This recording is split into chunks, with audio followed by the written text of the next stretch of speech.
So, um, so let's get to my picks here for the weekend. Let's begin with um, just want to check one thing here. They don't have anything there. Let's go college football here. Um,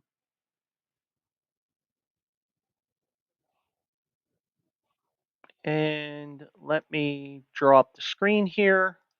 There we go. And yeah, that's a little too big. I'm not going to look at the bowl game. So Ohio and Jacksonville State, no, no, no. I'm not going to touch Indiana Notre Dame. Um, if you remember last Saturday's game on last Thursday's show, I told you to take South Dakota State because it is going to be cold as hell up there, and Incarnate Word is a Texas school, and they're not used to the cold.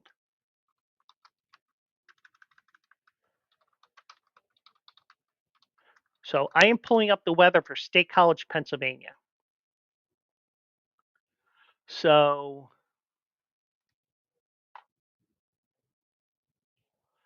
so for Saturday, they are calling for a high of 27 degrees and a low of 11. So you're talking about probably low to mid 20s when the game starts. And you're going to have a northwest wind 10 to 15 miles an hour.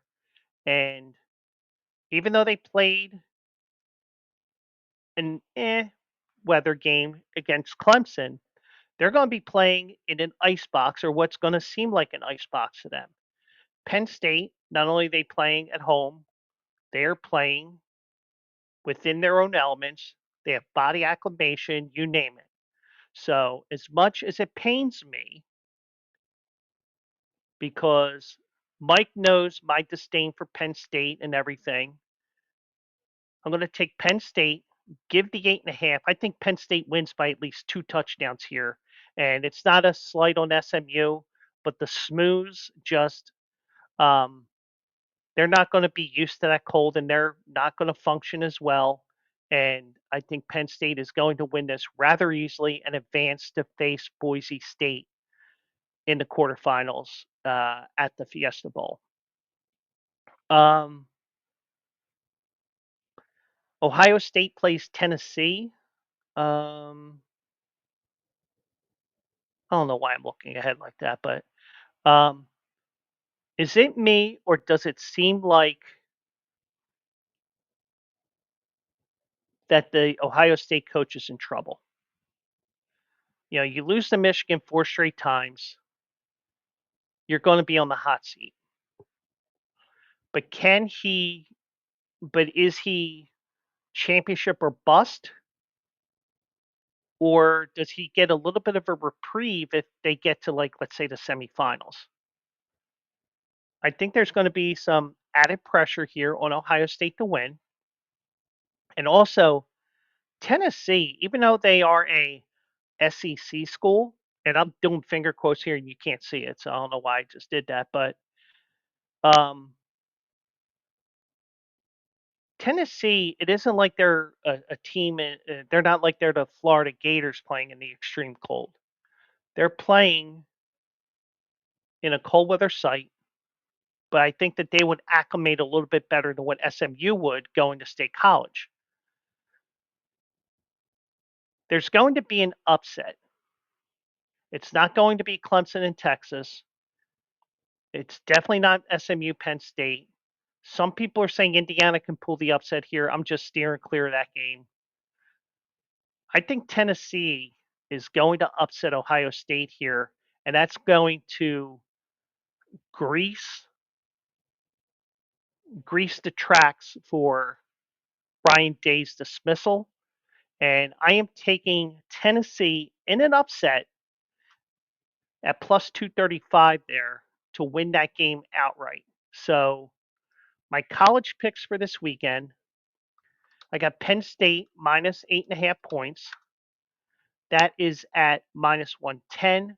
Tennessee money line 2:35, and those are my two games for the weekend for the college. And we'll get to the NFL here in a second.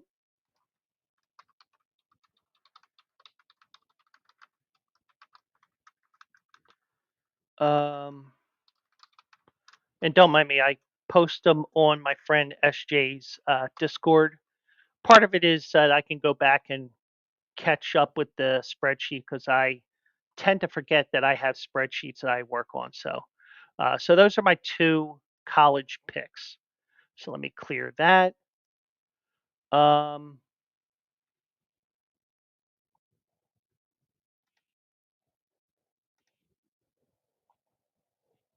I'm just taking a peek at the games for tomorrow.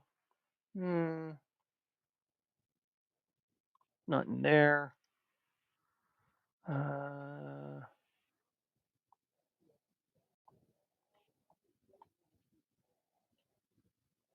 Nothing there worth looking at. Okay, so let's go to the NFL here. Um, and let's begin with, well, the Eagles game we're doing last, as we always do. Um,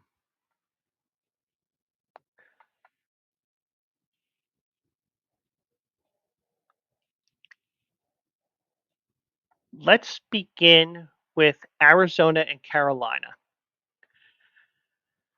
Once again, we're talking about a cold weather game. Well, actually, before I get to that, Tennessee, Texas, SMU, and Indiana. Don't be surprised if Karma makes an appearance this weekend in both college and pros. I agree, but I I'm using the same tactic that I used last week with South Dakota State over Incarnate Word. And I know what Ron's saying when I mentioned the words incarnate word, not incarnate wood. I know what Captain Ron is thinking when I mention incarnate word. He's saying, Who the fuck is that guy?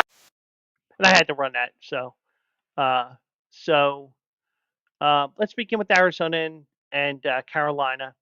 Carolina had a bit of a setback last week, losing to um, the Cowboys. Cowboys showed some life, and they play so well on the road, but they can't win for shit on the road, meaning the Cowboys. But I personally feel that the Carolina Panthers are a team that could be, I mean, that are better than their record indicates. I think that they have a quarterback who's finally on track. You got the quarterback whisperer and Dave Canales. Uh, Arizona today, Kyler Murray said, "Oh, what's the weather going to be like in Carolina? It's going to be 35 degrees." He's already worried about the weather. So, cold weather game. Everything is leaning Carolina here. And I'll tell you one thing: do not go for the +5. Go for the win. Go for some huevos there. Carolina plus 185 on the money line, winning that game. Um, Minnesota goes to Seattle to take on the Seahawks. I haven't seen is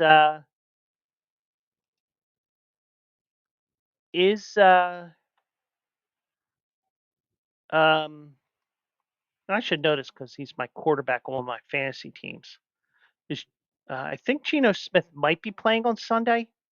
Let me just double check that for you here because I have him on one of my three teams. I just don't know which one.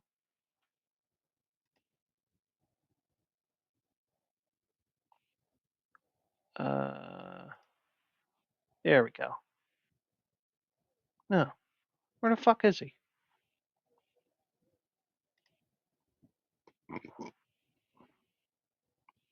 And yes, I do need a producer. Um, oh, I have three quarterbacks on that one team. No wonder why. He suffered a knee injury, but his status is putting his status in doubt. Um, he's received positive test results from testings in the days following the contest, and he's now logged back-to-back full practices. So signs point to him starting for the Sunday game. However, Minnesota, even though they got to make that trip, it's not as bad as if they had to go. Um, if they're like a team like Philly that's got to go 5.5 hours on a plane to Seattle. And trust me, I've done it. Um, I like Minnesota here. Let's take them at -3 at -112. I try to avoid VIGs that are a number higher than 112, but for the sake of this, why not? Um,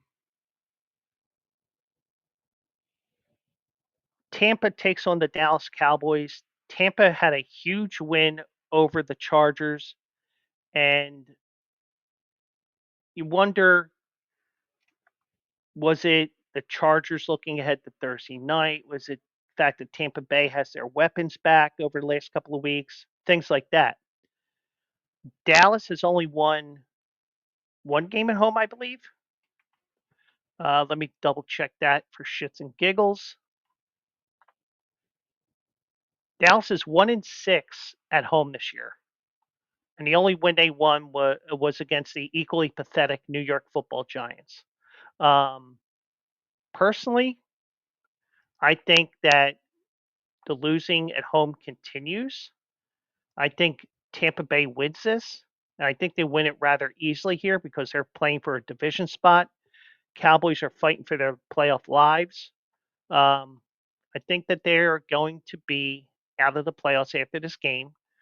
They will fall to 6-9, 69. That's nice. And let's go with the Bucks -4 at -108, and then the Monday night game. Who cares? Let's go back up to the top here, and I'm tempted to take Chicago, but I'm not going to. Um, but here's the I always pick the Eagles games, and smart bettors, they stay away from their favorite teams as much as possible. I just do it just for shits and giggles more than anything else. But I've been riding the Eagles, and I've been right a lot more than I've been wrong this year. Um, but um, but the Eagles are a 3.5 point favorite in uh, um, down in DC. Well, Landover, Maryland. Eagles have a chance to win the division with the win here. I'm disappointed that this game did not get flexed to Sunday Night Football, but it is what it is. Or even Monday Night Football, you know, but this is a game that's going to be a tricky game, and in a way, you would think touchdown Chargers, and I'll take the Eagles here. I think that they're the better team. They've been laser focused since they came back from the bye week, and they've had a very healthy roster. And I think that they win this and win it